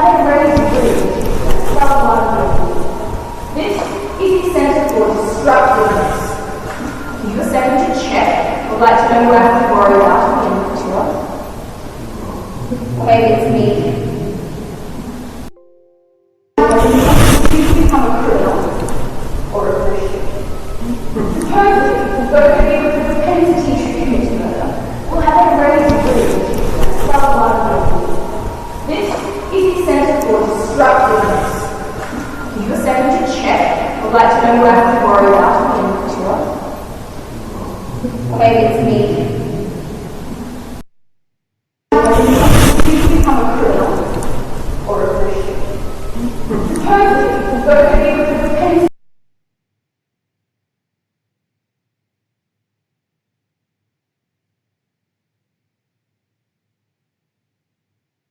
Okay.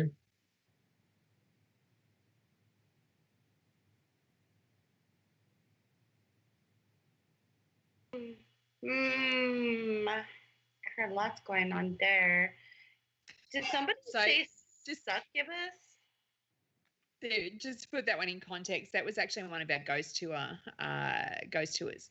So you'll hear the guide that's talking. She's delivering the stuff. I was actually on the back of a tour with a digital recorder in my pocket at the end of the group.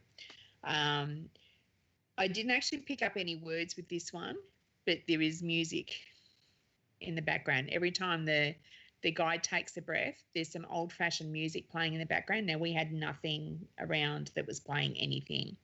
The interesting thing was about 6 hours later, we had a group that did a lockdown that night, and they captured the exact same thing 6 hours later. Okay, I thought I heard "go away" in the middle of the guy talking. Okay. Might want to look at that. Yeah, I'll go and have another one. Yeah, I heard him mumbling, but I kept hearing succubus or something. But what do you think about that? So the music playing, like, tell us about what you think about that, Deb. Well, what was interesting is where it was picked up later that night, and it's actually on the same floor. We were actually on the gallows at that point, but the gallows is actually kind of right next to the chapel, and it's kind of got that sort of churchy type music feel to it, old-fashioned church music, and that's given that it was close to that. That's what we sort of think that it was. We know that they used to have. They used to hold church services there in that location in the very early days at the jail. So, so it was very interesting. So, but it was the ones that I actually could hear it with my ears as they were doing the tour, because I kept turning around going, what the hell's going on? I can't hear, like, where's this music coming from? You gotta love those moments, right? Like when you and no one else was, like, the guy standing right next to me wasn't reacting to it. And I'm like, I think I actually said to him at one point, I said, can you hear that music? And he's like, no. I'm like, okay, because it wouldn't be the first time that I've been targeted, but just I get to just hear things because they like to do that. Our spirits of the jail like to play games with us every now and then down there. So it wouldn't be the first time. But, but I just found it really interesting that it was there. And like I said, it wasn't an investigation. It was actually one of our regular ghost tours. And, so I thought that was really interesting.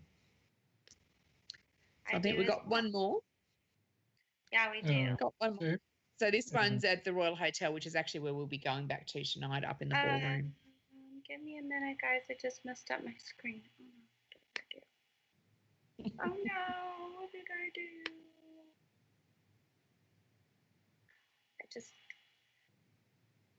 I just totally enlarged my whole screen and lost my chat.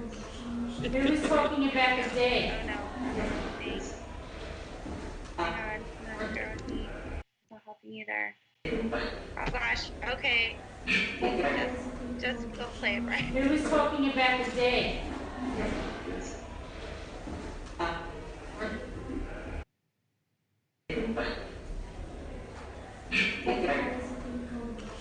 Who was talking about the day?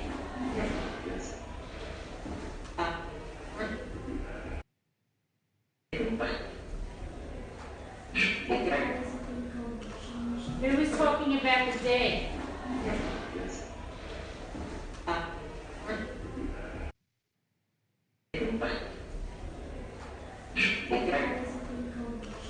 Who was talking about the day?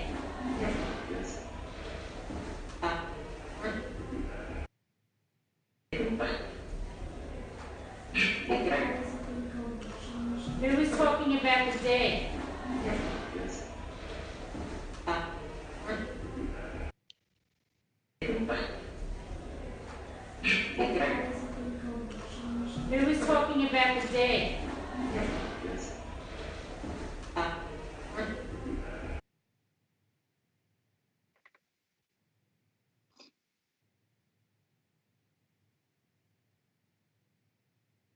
Okay. Who's the woman like talking in the low mumbling? So we've got there's an Ecovox running in the background. You got our investigator Sam who's asking the questions, but right at the start there's a young woman's voice that's it seems to be under everybody else. Yes. And then I actually, when I was preparing these to send them to you, I actually picked up a second EVP, I think, too, which is in direct response to a question the investigator asked. So, yeah. So this was Sam, our investigator, that was asking. That's the woman's voice you hear. But, yeah, this is on a public investigation. But I'll wait and see what people think they think it says. John, Julie, Lisa, anybody?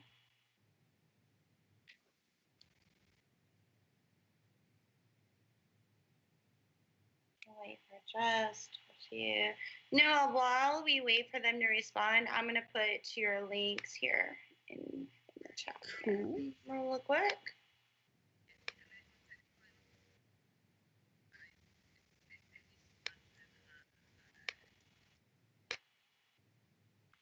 Hey guys, put these links in the chat for Twisted History Facebook link and also website link. Willow Paranormal Society says yes, and when? Maybe not sure. Yeah, I think there's a yes towards the end of it, definitely. That was the new one I picked up the other day when I was listening to it again. Okay, and Jeff says Edward loves you, Deb. he's my ghost stalker down at the jail. I'll explain him in a minute. Justin says I'm hearing what is captured but not able to make it out. But yeah, Willow did pick up on the yes and when question mark. So I think at the end of it, I think the investigator says something about asking the dead people if they will do somebody respond or something. And I think there's a yes in reply to that.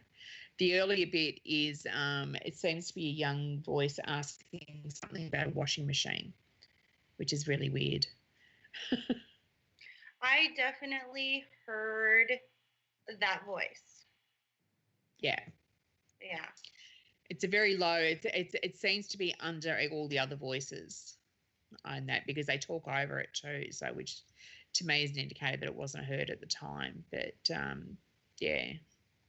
But interesting, and we're going back there tonight, so we'll see if our young lady there decides to play with us again tonight. Well, I thought I heard. I'm excited for you guys. What was that, Christina? I thought I heard Deb was somewhere in there. I'm writing it down as I'm hearing it. Because you're awesome. What about you, Brian? I wasn't able to hear them. I'll listen to them and get back with Deb on those. Oh. Well, that's all we got for you guys as far as DVP goes. Thanks for your input.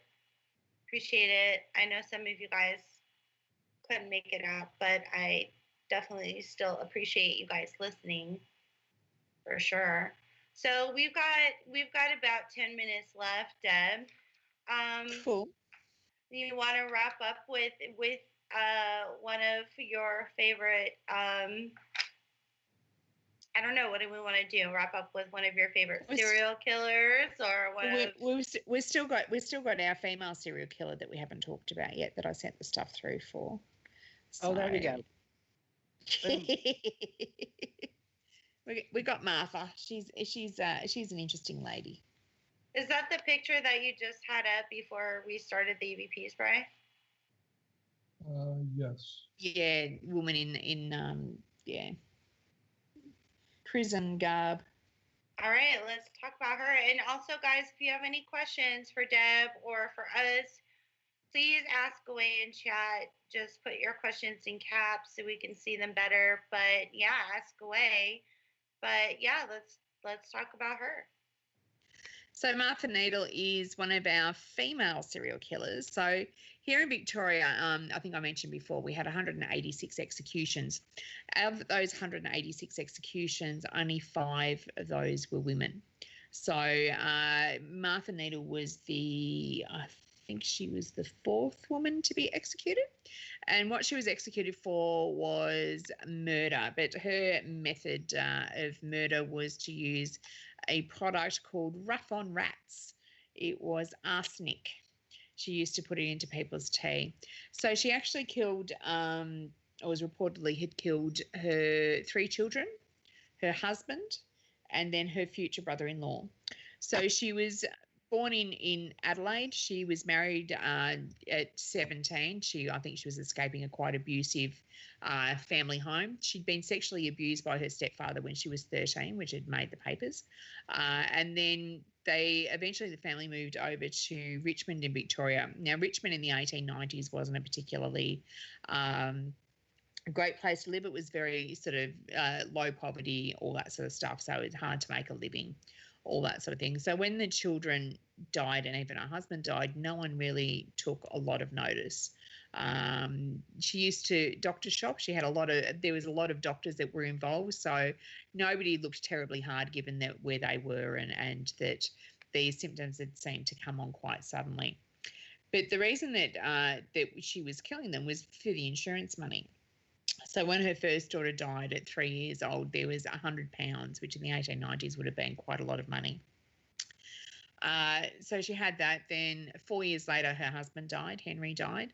Now, the interesting thing with Henry is when Henry was dying, I think he suspected what his wife was up to, because when the doctor was in the room, if Martha would bring in a plate of food, he would refuse to eat it, or he would actually smash the plate to the ground rather than eat the food that she'd prepared for him. So he would eventually pass away. And again, she collected the insurance money, although she only got about half the insurance money at that time, because the other part of the insurance money was actually put into trust for her remaining 2 daughters. Then later on that year, the second daughter would pass away, and again, she would collect the insurance money. And then the third one would eventually die. So her entire family ended up dying. But the interesting thing is, with all the insurance money, what she used the money for was to build a really elaborate grave that she used to go and visit weekly and spend a lot of time at. So I actually often wonder whether it was sort of a similar thing to like a Munchausen's type thing initially. Once her family had died, she actually started working for a couple of brothers from Adelaide called the Junkin Brothers, and they were running a saddlery shop in Bridge Road, Richmond, and she became their housekeeper, and she also was living next door and would take in lodgers. Now, Otto, one of the brothers, would become fairly enamoured of Martha Needle. She was only 30 years old at this time, and she was, still quite an attractive woman.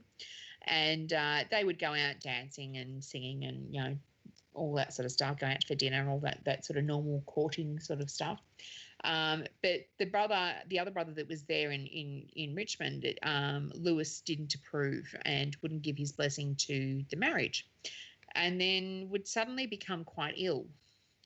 Now, at this time, Martha was preparing all their meals, but no one really put 2 and 2 together at this point. So while he continued to disapprove of the marriage, he got sicker and sicker, and it got to the point that he was almost, he obviously believed he was going to die. So he actually gave his blessing to Martha and Otto getting married, and he made a miraculous recovery. All of a sudden, he became quite well again.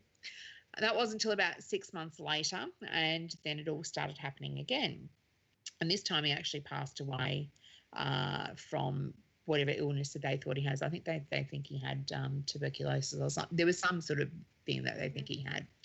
It was at this point that one of the other brothers, Herman, came over from Adelaide to tidy up his brother's affairs, and he also brought his mother. Now, the mother did not like Martha Needle at all, and Herman had his own suspicions and that as well. Now, at one point, Herman became quite ill after eating a meal, and he'd gone to see one of the doctors, and the doctor was the one who started to put 2 and 2 together. And what happened was he actually tested a sample of Herman's vomit, and in that they found the arsenic. So they came up with a plan. The doctor actually notified the police, and they came up with a plan that Herman was going to ask Martha to make him a cup of tea, and that when the cup of tea was served, he would notify the police would be standing outside. They would come in and they would be able to get her. So, and that's what happened. So she made him a cup of tea. He got the police's attention. They came in. They managed to get the cup of tea. And that despite the fact that she tried to tip it over. And what was discovered in that cup of tea was there was enough arsenic to kill 5 people. So she was determined to kill him. So through the trial, she was only ever charged with one. She was arrested on attempted murder first. Then they exhumed the bodies of Lewis in Adelaide. And then they also exhumed the body of her husband and the 3 girls. And they all came back apart from one because the body was too badly decomposed. But all of them came back with having arsenic in their system, which proved that she'd killed all of them. So she would go to the gallows. So she would be executed at Old Melbourne Jail in October 1894 for all of these crimes. And, but Otto still stood by her right up until the very last, even though the Reverend at the time, because of course they always had a religious advisor that would be with them throughout the time, and he tried very hard to get Otto to admit that she was guilty, and he would never publicly do it. And it actually became a really big thing after she was executed, because the pressmen, there was only 16 people allowed into, because a lot of the executions here in Australia, they're allowed to have witnesses. And it could be up to a couple of hundred people, depending on how many the sheriff decided to let in. This one for Martha's, there was only 16 people allowed in because they didn't want them, 1890s, they were waiting for her to do the female thing and all fall apart. She didn't. She apparently walked out with quite a firm step, allowed them to pinion her arms behind her, and when asked if she had anything to say, she said, "Nope, I have nothing to say." She wasn't going to give them the satisfaction, apparently, and she went to her death, and she died almost instantaneously as well. So so it's one of those interesting cases. But back in 1924, just to finish off, because we're going to finish up on a gory story. So 1924, and it kind of relates all those stories back together. But in 1924, the Old Melbourne Jail actually was closed, and all the bodies that had been buried there from the executed criminals had to be dug up to be reinterred out at Pentridge.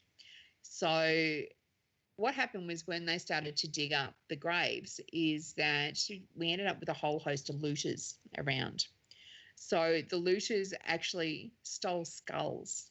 So 2 of the skulls that went missing was Frederick Bailey Deemings and Martha Needles. Their skulls actually got taken.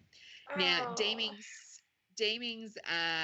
it was thought, initially there was one that was brought back in the 1970s. They thought that was Ned Kelly's skull, but we think it possibly is Deemings, although they did a DNA test and I don't think it is. It didn't match from his brother.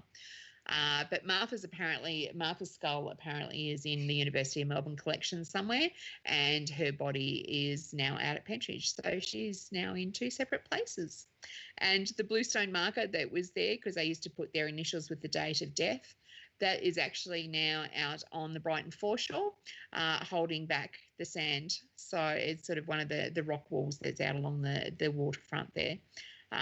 So there's quite a number of the executed prisoners there, because that's how they reused the bluestone from the Old Melbourne Jail. So you gotta, yeah. I can see you shaking your head. It's just like, no. Yeah. Who needs to make this stuff up? History is funky enough. You do not need to make this stuff up. It's funky enough, honestly. So, but yeah, so they're very, very interesting stories. So, yeah.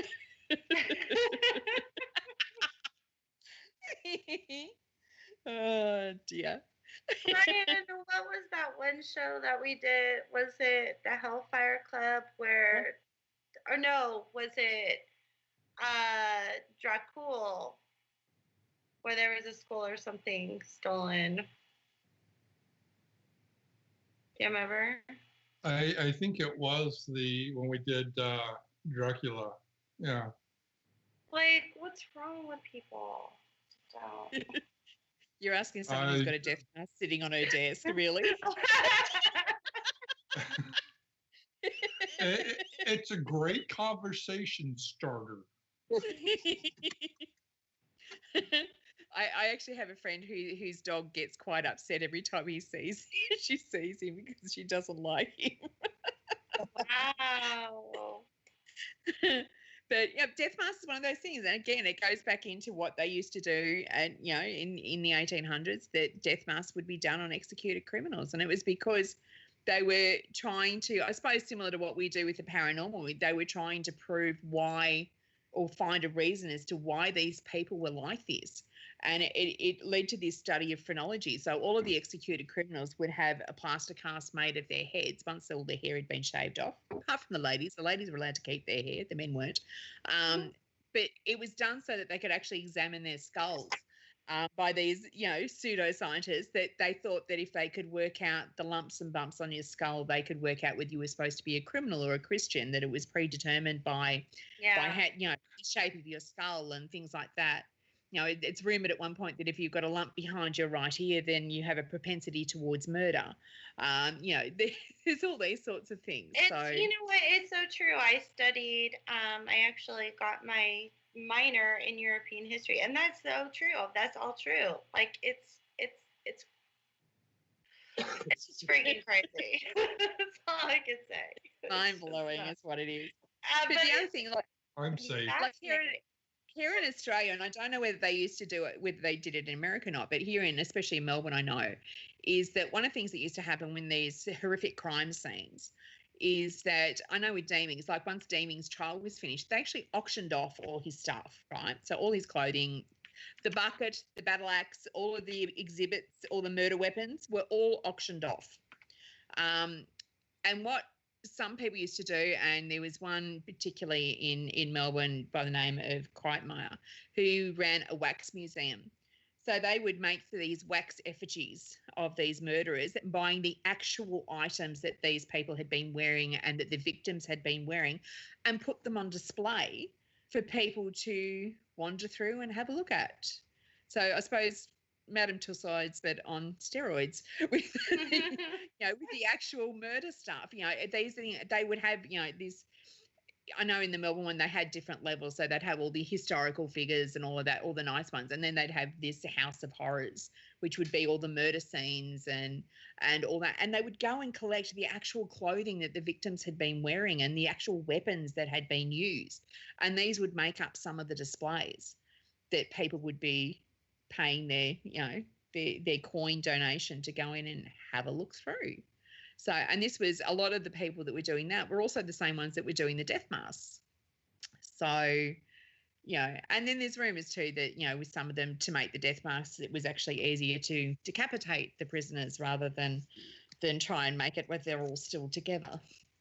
So you've got all these interesting little rumours about whether it's actually that's what's going to do.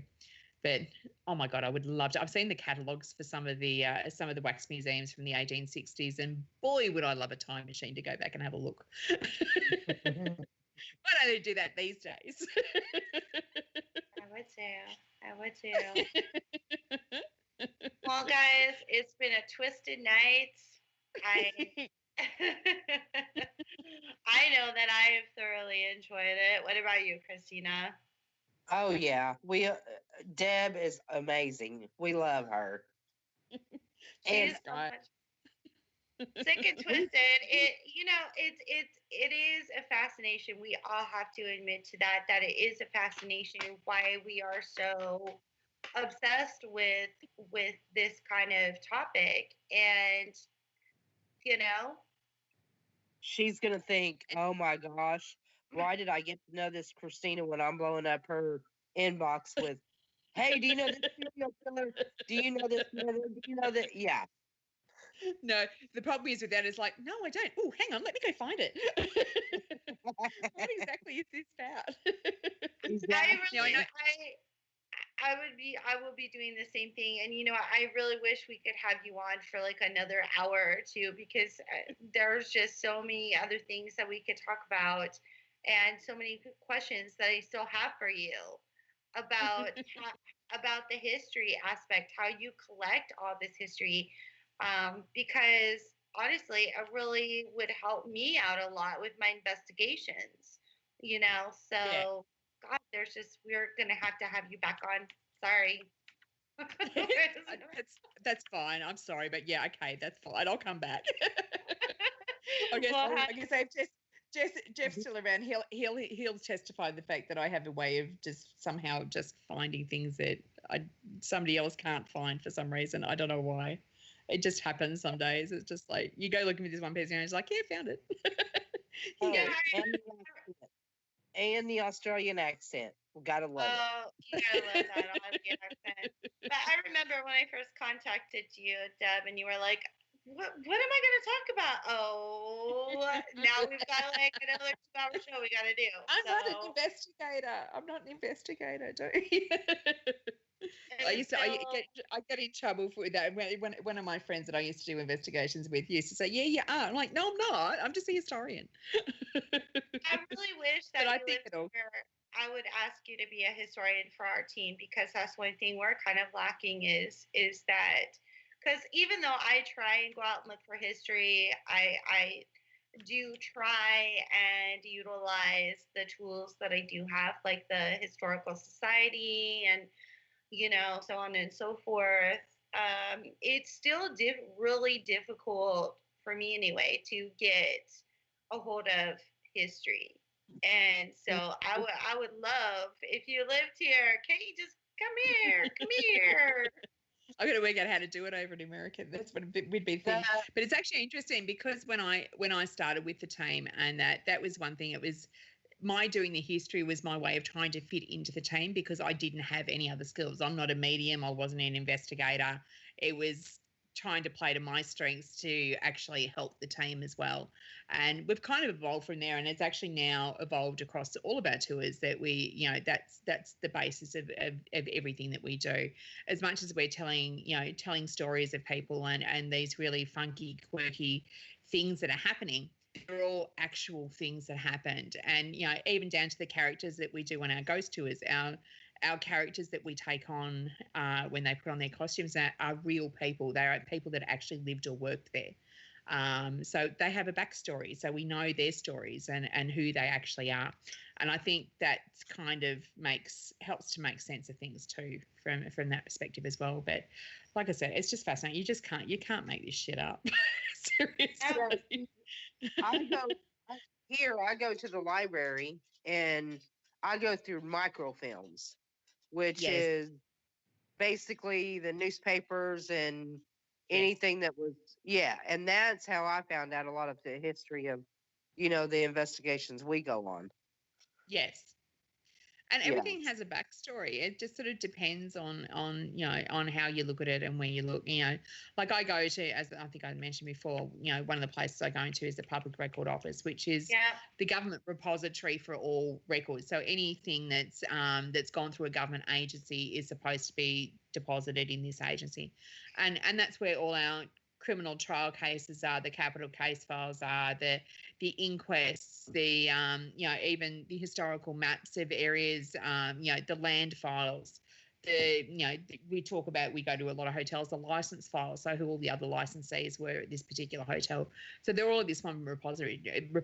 It's just a matter of finding out how to look at it. Yeah, exactly. And where to look at it. And then it's, newspapers is where I tend to start first, because that's where you find, the headline will drag you in and it's like, hey, I need to know more about this. Let's now go to the real stuff. Oh, yeah. And so it's an interesting journey. And it doesn't take long for me to get distracted and go off on a whole nother tangent because somebody said something interesting, or it's like, oh, I found this fact. Let's go and see where that leads us now. So, and then you end up in this whole different direction. But, hey, it's fun. It keeps me out of trouble most of the time. Yeah. Susie and I could not live around one another. Just we would be in the library probably 20. They would be telling us we had to leave, and we'd be just like 5 more minutes, just 5 more minutes.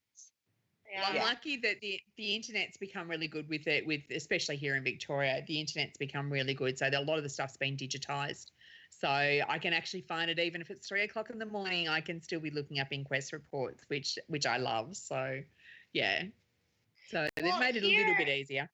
Here, the thing that frustrates me is that you have to actually pay to like get access to that.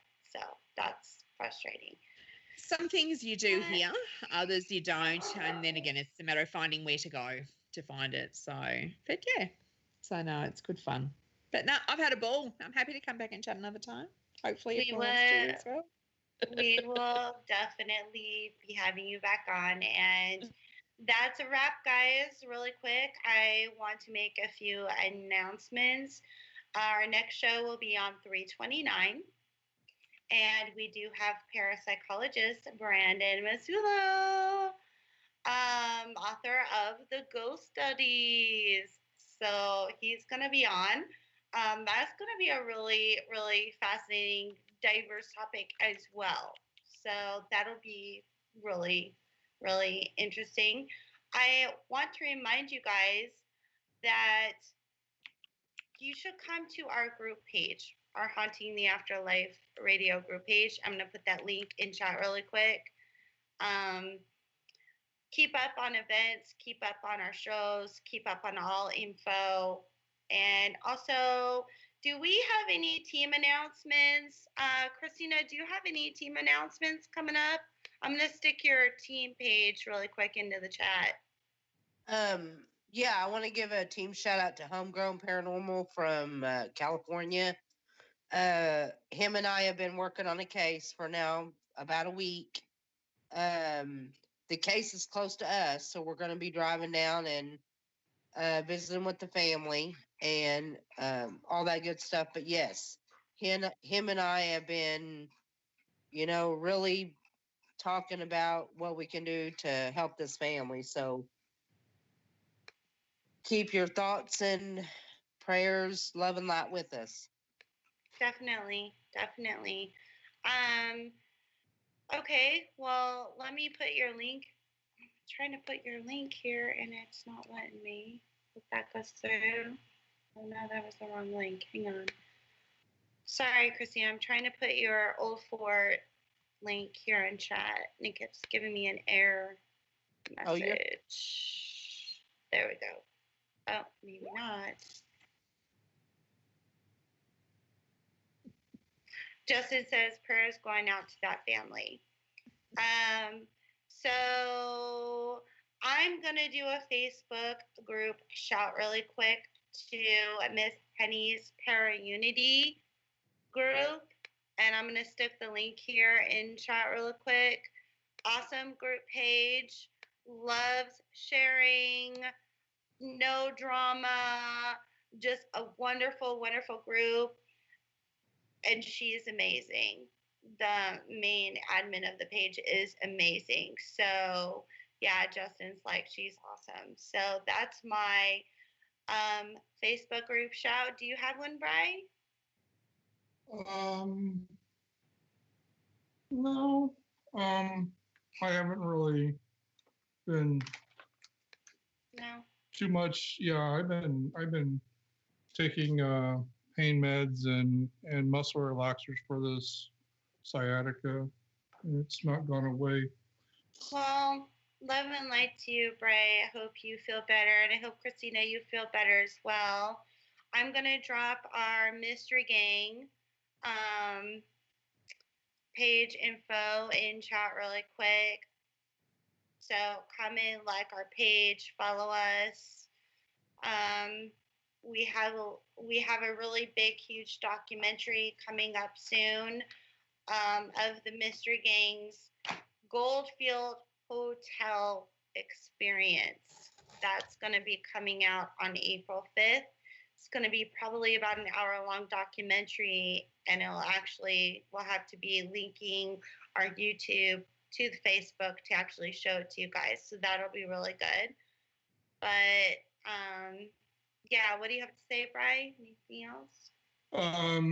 Again, our thoughts and prayers are with all those, all of the folks there in New Zealand with the tragedy that happened Definitely. And of course, we love all of you guys. We love you, And chatters, love listeners. Deb. What was that, Christina? I said we definitely love Deb.